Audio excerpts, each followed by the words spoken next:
সাবেক তিনবারের প্রধানমন্ত্রী বেগম খালেদা জিয়ার রোগ মুক্তি কামনায় দোয়া মাহফিল অনুষ্ঠিত হয়েছে। এ বিষয়ে বিস্তারিত থাকছে আল আমিন আবিরের প্রতিবেদনে। বেগম খালেদা জিয়ার দ্রুত আরোগ্য কামনায় দোয়া মাহফিল আয়োজন করেন প্রবাসী যুবদল ও ছাত্রদলের সমন্বিত উদ্যোগে। অনুষ্ঠানটি সঞ্চালনা করেন যুবদল নেতা এ কে এম আফিকুর রহমান এবং ছাত্রদল নেতা মোহাম্মদ আল আমিন খান। তারা বলেন, দেশনেত্রীর সুস্থতার জন্য এই দোয়ার আয়োজন। বক্তারা আরো বলেন, বেগম খালেদা জিয়ার অসুস্থতা আজ জাতীয় উদ্বেগের বিষয়। দেশ বিদেশের নেতাকর্মীরা একযোগে তার সুস্থতার জন্য দোয়া ও প্রার্থনা অব্যাহত রেখেছেন।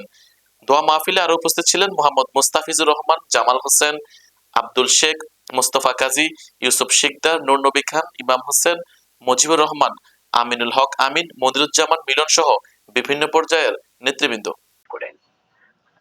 বক্তারা আরো জানান, বেগম খালেদা জিয়ার অসুস্থতা এখন জাতীয় উদ্বেগের বিষয়। তার সুস্থতা শুধুমাত্র একটি রাজনৈতিক নেত্রীর আরোগ্য না, এটি গণতন্ত্রের পুনরুদ্ধারের প্রত্যাশায় থাকা লাখো মানুষের মনোবলের প্রতীক। তাই দেশ বিদেশের সবস্তরের নেতা কর্মীরা একযোগে তার রোগমুক্তির জন্য দোয়া অব্যাহত রেখেছেন। দোয়া মাহফিলে আরো উপস্থিত ছিলেন মোস্তাফিজুর রহমান, জামাল হোসেন, আব্দুল শেখ, মোস্তফা কাজী, ইউসুফ শিকদার, ইমাম হোসেন, মুজিবুর রহমান, আমিনুল হক আমিন, মনিরুজ্জামান মিলন, স্থানীয় ও প্রবাসী নেতৃবৃন্দ। অনুষ্ঠানের শেষে দেশনেত্রী বেগম খালেদা জিয়ার দ্রুত রোগ মুক্তি, দেশ ও জাতির শান্তি ও সমৃদ্ধি কামনায় বিশেষ মোনাজাত পরিচালনা করা হয়।